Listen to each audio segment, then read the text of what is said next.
Hola a todos y bienvenidos a un nuevo episodio de Economía Express, el podcast mensual sobre economía de CaixaBank Research. Después de las vacaciones de agosto, que cada día van quedando un poquitín más lejos, en el episodio de hoy daremos la bienvenida al otoño como hacen los restaurantes buenos, actualizando la carta con platos de temporada y también con productos de proximidad. ¿Eso qué quiere decir? Pues que por una vez dejaremos de lado Estados Unidos en las políticas comerciales y económicas de Donald Trump y nos quedaremos en España para hablar de la situación de la clase media, de la dificultad para acceder a la vivienda y de los desafíos que supone tener una población cada vez más longeva. De aperitivo hablaremos brevemente sobre la coyuntura económica y de postre tendréis que quedaros hasta el final. Estrenaremos una nueva sección sorpresa. Como invitado especial tenemos a Josep Mestres Domènech, economista de CaixaBank Research y especialista en mercado laboral y políticas públicas. Y con todo este menú de otoño empezamos Economía Express. Economía Express, un podcast de CaixaBank Research. El informe mensual sonoro con Patricia Esteban.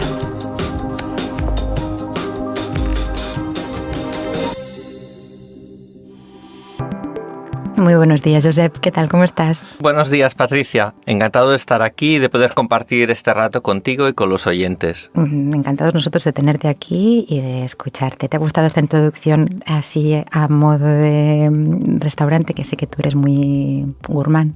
Me ha encantado. Empecemos con los entrantes, el primero y el segundo. Pero antes de entrar en materia, me gustaría repasar brevemente la coyuntura económica para los oyentes que estén ansiosos de saber cómo va la economía y no quieran esperarse al final del programa. El principal mensaje que al menos yo me llevo de este principio de otoño, y luego ya veremos si Josep está de acuerdo con lo que diré o no, es que la economía española sigue mostrando una capacidad de resistencia increíble. El PIB de España, que se publicó hace unos días, creció un 0,8 en el segundo trimestre de 2025, según los datos publicados hace unos poquitos días. Y las últimas previsiones de CaixaBank Research aportan un crecimiento del 2,4% para el conjunto del año, que es algo que está por encima de la media europea y que me consta que es una previsión que Josep ya está revisando al alza y que actualizaremos en nuestro informe mensual de octubre, ¿verdad? Efectivamente, Patricia. Tras la revisión de la serie histórica del INE, el PIB ya se encuentra 0,5% por encima de lo estimado previamente y es muy previsible que reformemos al alza la previsión para este año. Muy bien. Y cuéntanos entonces a qué se debe este dinamismo y qué riesgos ves en el horizonte, Josep. La economía española está sorprendiendo por su fortaleza, sobre todo gracias al empuje de la demanda interna y de la inversión. El consumo privado sigue siendo un motor clave, apoyado por la recuperación del empleo y la mejora de la renta disponible. Además, la inversión empresarial ha repuntado, lo que es una señal positiva de confianza en el futuro. Muy bien.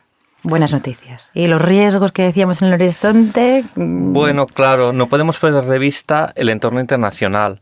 Europa muestra signos de debilidad, como vemos en Francia. Estados Unidos afronta incertidumbre política y comercial y China sigue lidiando con su crisis inmobiliaria.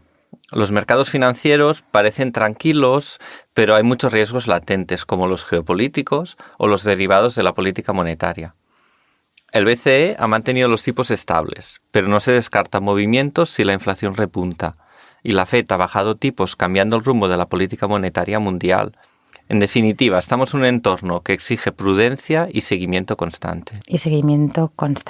Algo que ya hacéis habitualmente. Pues bien, después de este brevísimo repaso a la coyuntura y de haber calentado un poquito los motores, ¿te parece que pasamos ya a los temazos del especial de este mes? Perfecto, Patricia, vamos a ello. En CaixaBank Research, análisis mensual de la economía y los mercados financieros en España, Europa y mundial. Encuentra todos los episodios en Spotify, iVoox, Apple Podcast y página web www.caixabankresearch.com. Josep, mi idea es hablar primero del cambio demográfico que está experimentando no solo España, sino gran parte del mundo. Luego comentar la situación de la clase media española y después pasar a hablar sobre la vivienda en España, que también es un tema que nos preocupa a todos. ¿Te parece bien el orden o le damos una vuelta? ¿Improvisamos? Me parece perfecto. Muy bien, pues empecemos con la demografía. España es uno de los países más longevos del mundo, con una esperanza de vida de 84 años. Sin embargo, esta longevidad, combinada con una fuerte caída de la natalidad desde hace años, está provocando un cambio muy profundo en la estructura de la población y tiene muchas implicaciones, pues tanto en la economía como en la sociedad. Josep, explícanos este cambio demográfico y si hay manera de revertirlo, no todo a la vez, y qué retos plantea para la economía y para la sociedad. A ver, sobre el cambio demográfico, como bien decías, por un lado, tenemos unas tasas de fertilidad que están disminuyendo en todo el mundo y que en Estados Unidos, en China y en la mayoría de países europeos, incluida España, ya se sitúan por debajo del nivel de reemplazo poblacional. ¿Qué es el reemplazo poblacional para que no lo sepamos? El reemplazo poblacional es el umbral que permitiría mantener el tamaño constante de la población sin tener en cuenta los flujos migratorios y se estima alrededor de 2,1 hijos por mujer.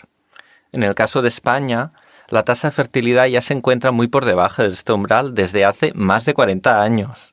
Alcanzó un mínimo de 1,1 hijos por mujer en la década de los 90 y se prevé que se sitúe en niveles todavía muy bajos en los próximos 25 años, alrededor de 1,3 hijos por mujer. Al mismo tiempo, la esperanza de vida al nacer ha aumentado en aproximadamente 7 años a nivel global hasta los 74 años, y en 5 años en el caso de España hasta los 84 años. Además, se espera un incremento adicional de 3 años más hasta 2050, tanto a nivel global como en España. Es decir, la estructura demográfica global se está transformando profundamente y en lugar de parecerse a la típica pirámide de base ancha formada por jóvenes y una cima más estrecha de mayores, cada vez se parece más a una especie de obelisco, con una base estrecha a causa de la baja natalidad y una parte superior que se va agrandando como resultado de la mayor esperanza de vida. Lo que supone, como bien dices, un cambio estructural muy, muy grande, desde que, que ya llevamos 40 años sufriéndolo esto y además que afecta a la mayoría de economías, no solo al Japón, que era el típico caso, ¿no? Que yo recuerdo de mucha longevidad, o las economías más desarrolladas, sino también los emergentes, ¿no? Efectivamente, Patricia, es un fenómeno global. Y además, Josep, no solo vivimos más, sino que en vuestro estudio decís que vivimos más y con mejor salud. Y con este estudio me refiero al dossier que acabamos de publicar en el informe mensual de CaixaBank Research del número de septiembre. Perdona, continúa. Bueno, lo publicamos en nuestro estudio, pero lo dice la Organización Mundial de la Salud. La población mundial será más longeva, estará más envejecida y gozará de mejor salud. Aunque el envejecimiento poblacional también implicará un incremento de las enfermedades crónicas y las situaciones de dependencia. Y esto puede afectar a la sostenibilidad de la salud pública, ¿no? También a la carga de las familias en los casos de dependencia, bueno, que tiene muchas implicaciones, como decíamos. Pero antes de entrar, si te parece, en los impactos del envejecimiento, cuéntanos, por favor, si hay maneras de revertir el obelisco demográfico o al menos de achatarlo un poquito por la base. Se me ocurren, por ejemplo, políticas para fomentar la natalidad, ¿no? Deducciones fiscales o ayudas a la vivienda, aumentar los permisos de maternidad, paternidad, subsidios a las guarderías, parecernos un poco a Europa del Norte, vamos. Sí, la natalidad sería la primera palanca demográfica para contrarrestar el envejecimiento poblacional. Las políticas públicas que reducen el coste de tener hijos definitivamente pueden ayudar a fomentar la natalidad, pero en general tienen un impacto limitado y, como afirma la OCDE en su último Employment Outlook, ni las mejores políticas conocidas llevarían la tasa de fertilidad al nivel de reemplazo. La natalidad solo empezaría a impactar en un horizonte más allá de 2050, además, puesto que no va a cambiar la realidad demográfica de la población en edad de trabajar para los próximos 25 años. Así que en el actual contexto de envejecimiento y estancamiento poblacional de décadas, y teniendo en cuenta las previsiones, los economistas no somos demasiado optimistas. Es decir, que aún aplicando todas estas políticas para fomentar la natalidad, mejoraría algo, rejuvenecería la población, pero no sería suficiente para este envejecimiento estructural que ya llevamos encima. Esto, y además, no empezaría a impactar hasta al menos dentro de 25 años. O sea que tenemos que tomar medidas ya, básicamente. La inmigración, de todos modos, sí que es una palanca, ¿no?, para rejuvenecer la población. Sí, la inmigración es una buena palanca demográfica para contrarrestar el declive poblacional. Además, tenemos una necesidad estructural de mano de obra, pero solo va a rejuvenecer la población parcialmente. ¿Y por qué solo puede rejuvenecerla, contrarrestar este declive poblacional solo de manera parcial? Mira, te lo voy a explicar con datos. Entre 2022 y 2024, casi 1,2 millones de inmigrantes entraron en España en un contexto de rebote de los flujos inmigratorios después de la COVID. También aumentaron en todos los países occidentales los flujos migratorios. Las previsiones del INE para los próximos años hablan de unas entradas de 375.000 inmigrantes al año. Tienes que tener en cuenta, Patricia, que las previsiones demográficas de flujos migratorios son las más sujetas a incertidumbre. No tiene nada que ver con las previsiones sobre fertilidad, mortalidad, esperanza de vida, que al final los demógrafos las pueden prever a muchos años vista. Los flujos migratorios están sujetos a más variabilidad porque pueden cambiar las situaciones en el país de destino, en el país de origen, puede haber guerras y shocks inesperados. O sea, teniendo esto en cuenta, sabemos que el INE prevé unas entradas de casi 400.000 inmigrantes al año hasta 2053.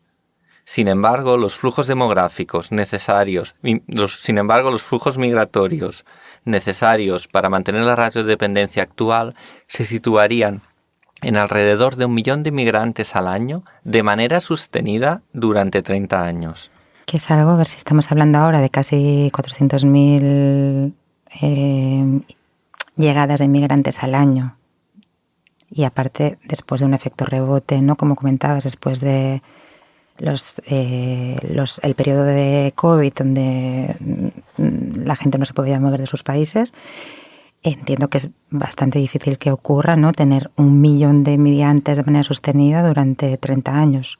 Bueno, sobre todo, lo más complicado va a ser gestionar este aumento poblacional. Entonces esto vemos que es una situación que sería muy difícil, muy difícil de gestionar.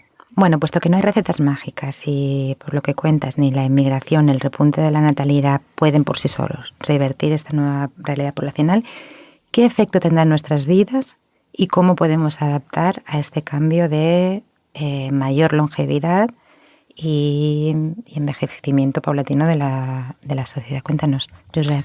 Mira, la primera consecuencia de la transición demográfica es una desaceleración del crecimiento económico vía el factor trabajo. ¿Y esto qué quiere decir? Pues por un lado, un menor crecimiento de la población ralentiza el crecimiento de trabajadores disponibles. Y por otro, el envejecimiento hace que disminuya el peso de los recursos laborales con mayor grado de utilización, que es la población entre 25 y 59 años. Eso entiendo entonces que si hay menos trabajadores disponibles y además menos en la franja de edad más útil, entre comillas, o más productiva, por decirlo de alguna manera, en este caso la inmigración tiene que tener un papel importantísimo para cubrir las vacantes laborales y sostener el crecimiento económico, ¿no? O sea, que no sirve, entre comillas, también otra vez, o sea, para rejuvenecer totalmente la población, pero sí para sostener el mercado laboral y el crecimiento. Desde luego. La inmigración es ya un pilar fundamental para el crecimiento demográfico y económico en España y en toda Europa. No solo ayuda a cubrir vacantes en sectores clave, sino que también rejuvenece la pirámide poblacional y contribuye a sostener el sistema de pensiones. Un artículo del Financial Times lo explica muy bien. No se trata solo de incorporar mano de obra, sino de integrar a las personas inmigrantes en todos los ámbitos de la sociedad, facilitando su acceso a la vivienda, a la educación y a la sanidad, y promoviendo la cohesión social.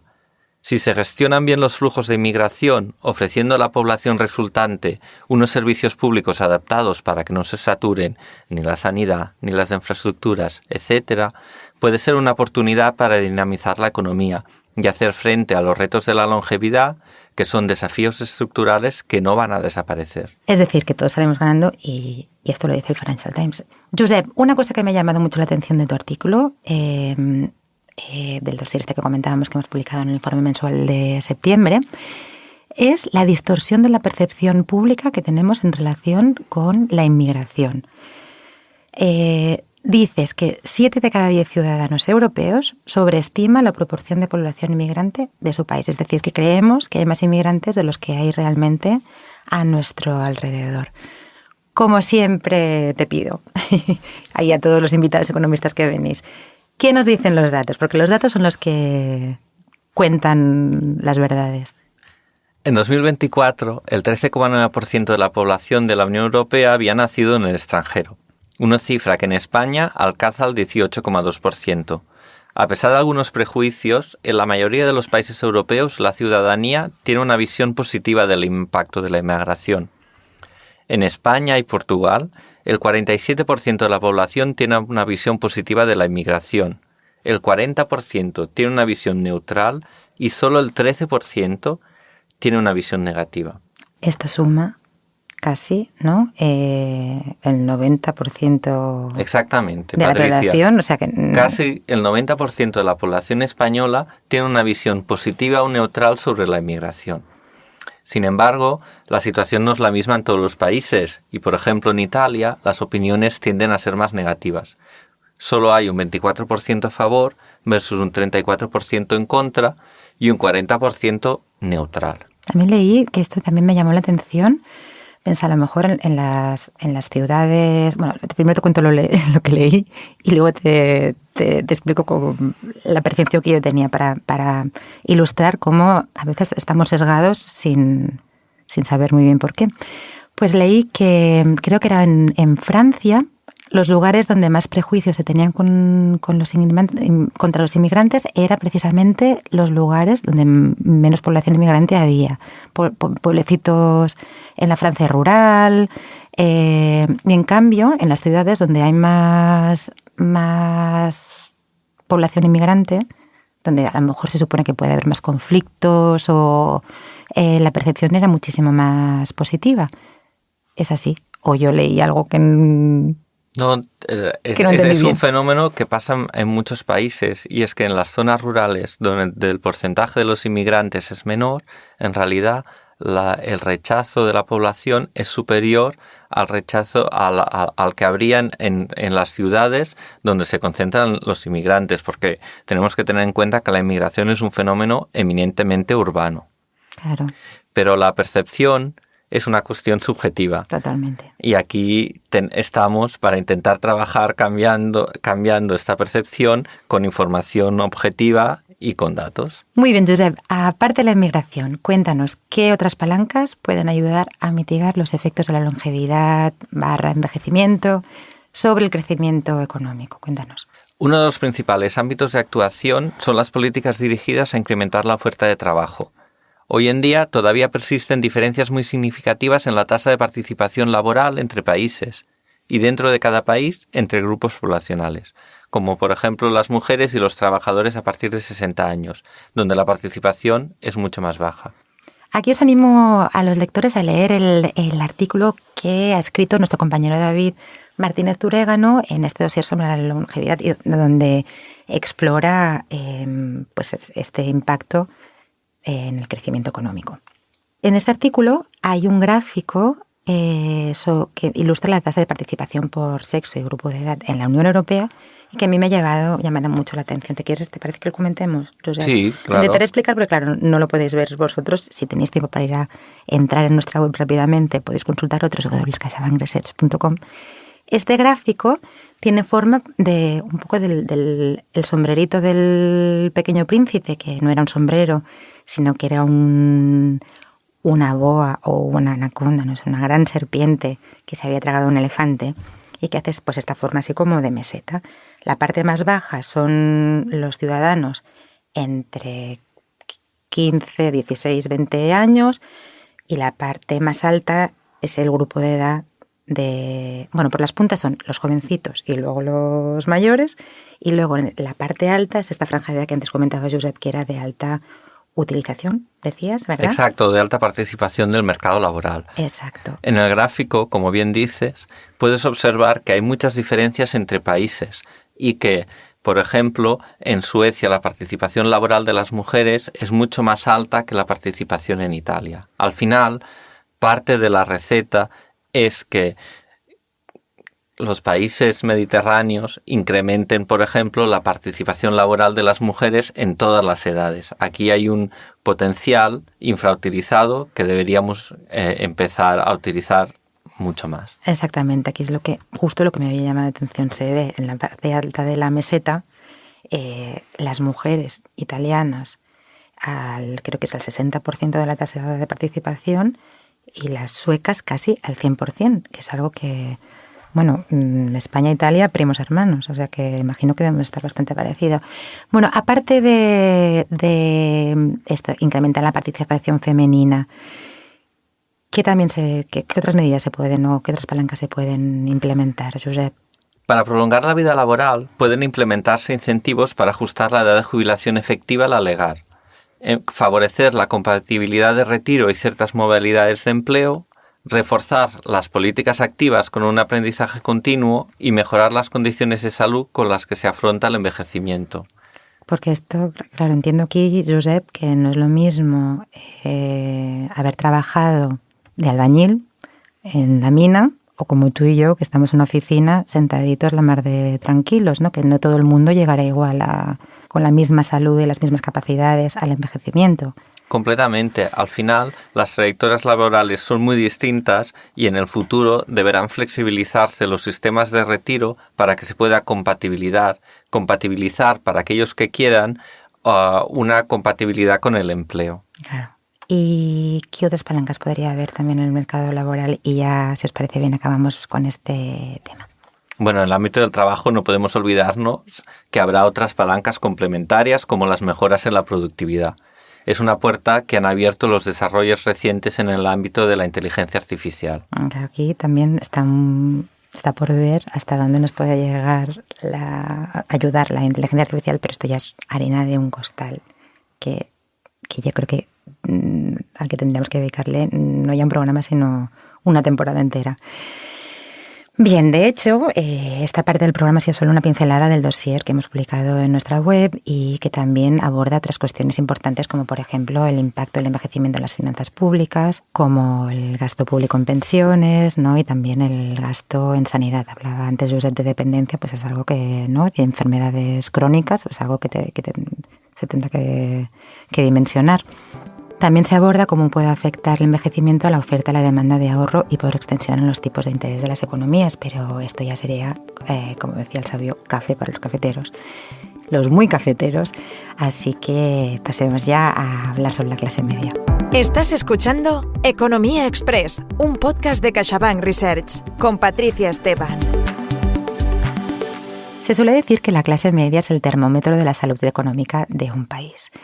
En un estudio que hemos publicado también en nuestra web y del que Josep Mestres, nuestro invitado de hoy, es coautor, decimos que en el año 2023, que es el último año disponible, con datos disponibles, algo más del 60% de los hogares españoles pertenecían a la clase media, según datos del INE, y sus ingresos aumentaron un 3,7% en términos reales, también según datos del INE.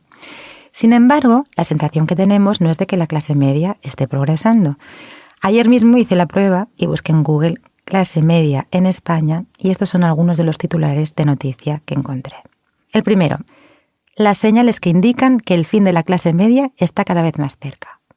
O la menguante clase media española. Otro titular, ¿está desapareciendo la clase media en España?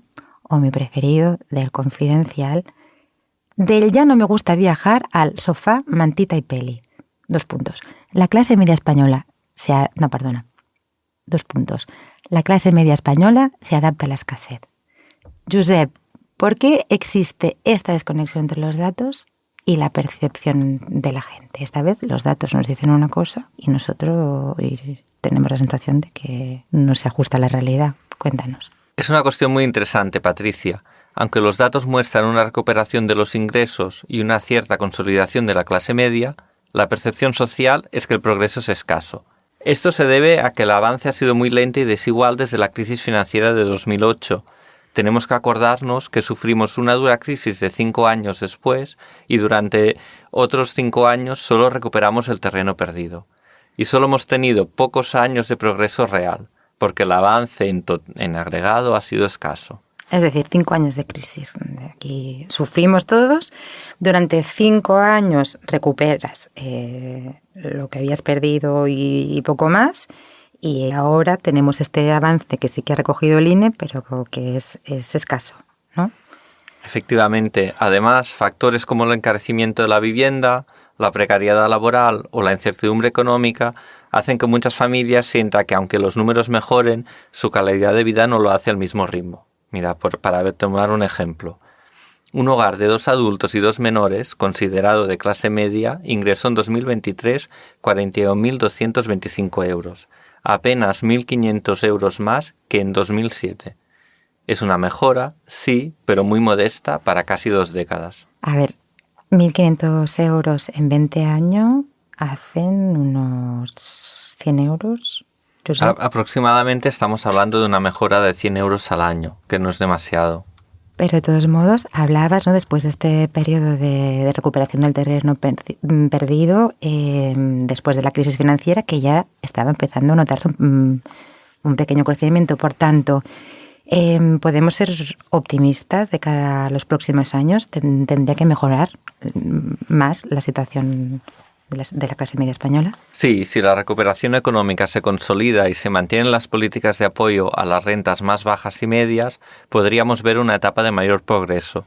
Pero es fundamental que este crecimiento llegue a todos los hogares y que se aborden retos estructurales como la calidad del empleo y el acceso a la vivienda. El acceso a la vivienda, el tema que teníamos para el final del programa, que esto nos lleva perfecto para ya abordar el otro gran tema del programa de hoy, que es el déficit de vivienda en España. En CaixaBank Research, análisis mensual de la economía y los mercados financieros en España, Europa y Mundial. Encuentra todos los episodios en Spotify, iVoox, Apple Podcast y página web www.caixabankresearch.com.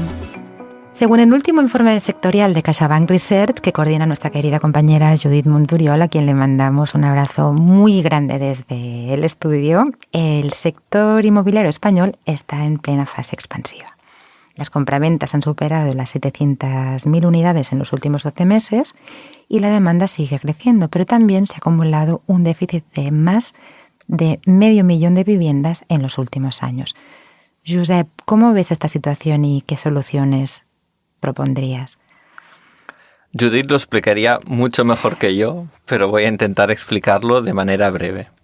El mercado de la vivienda está viviendo un momento muy intenso. Por un lado, la demanda se ha reactivado con fuerza, impulsada por la bajada de los tipos de interés, la mejora del poder adquisitivo de los hogares y el crecimiento demográfico. Además, la demanda extranjera sigue siendo muy relevante, sobre todo en zonas turísticas y grandes ciudades.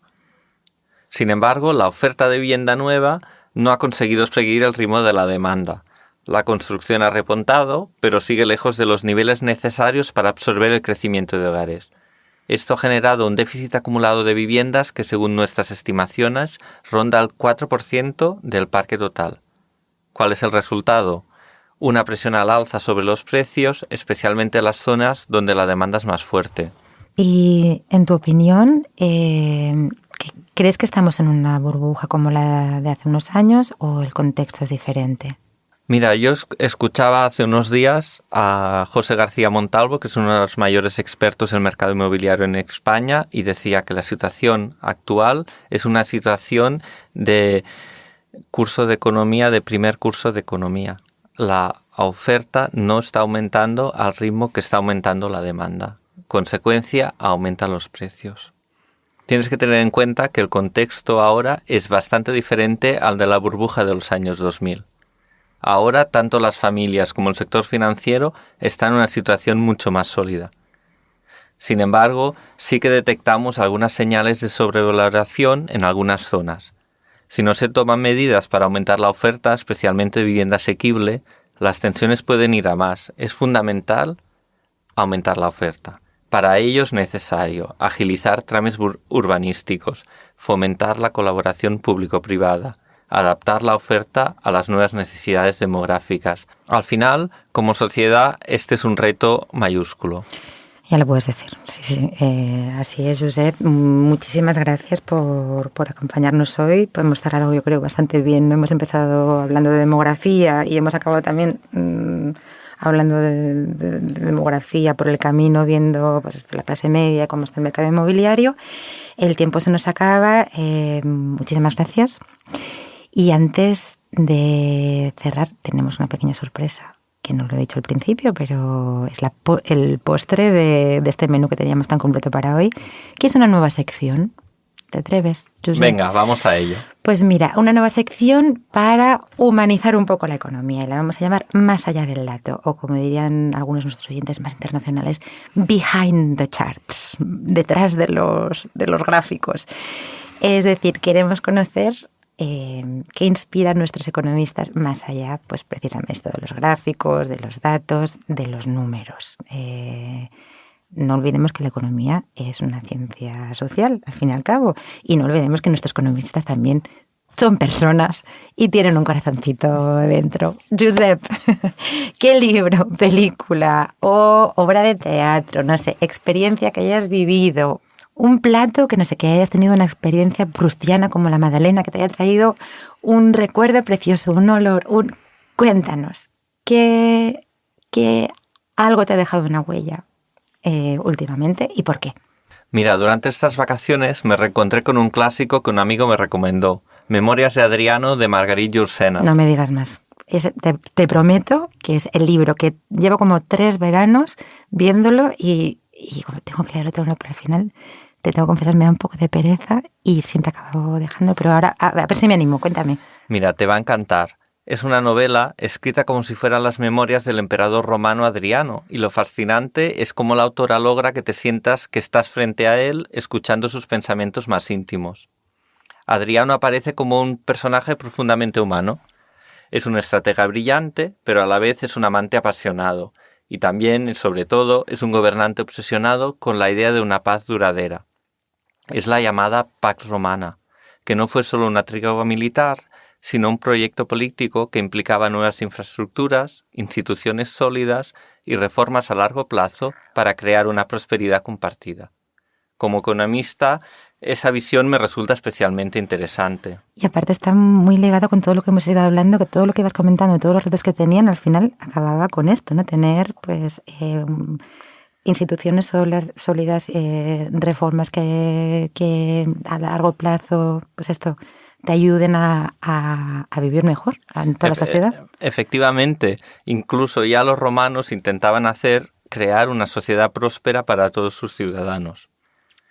Mira, en un pasaje, Adriano reflexiona sobre las dificultades de mantener el equilibrio en las provincias orientales del imperio, especialmente en Judea, donde las tensiones religiosas y culturales desafiaban su ideal de armonía.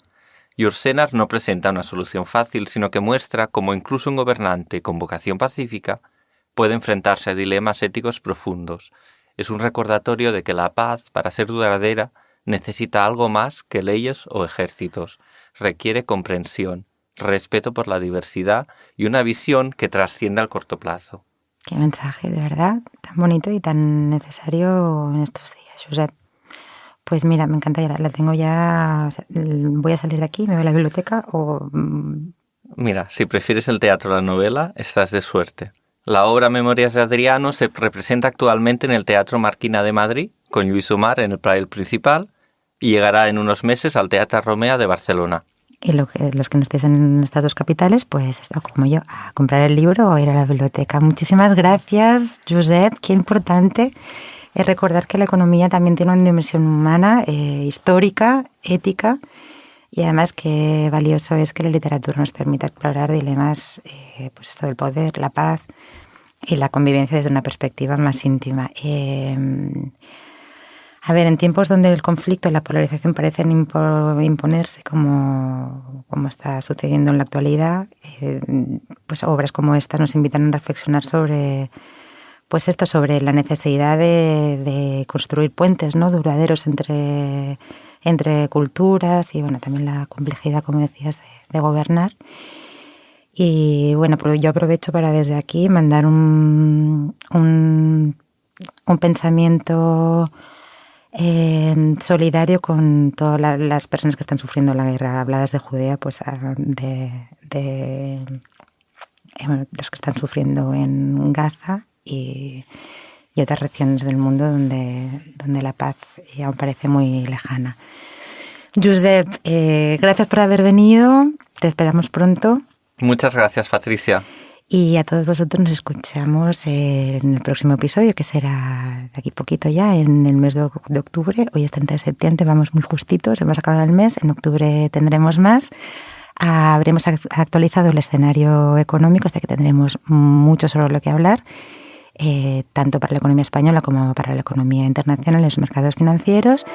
Y bueno, hasta entonces, como siempre, podéis consultar nuestros informes en nuestra web y también seguirnos en las principales plataformas. Nos vemos en octubre con más claves para entender la economía. Economía Express, el podcast de CaixaBank Research, con Patricia Esteban.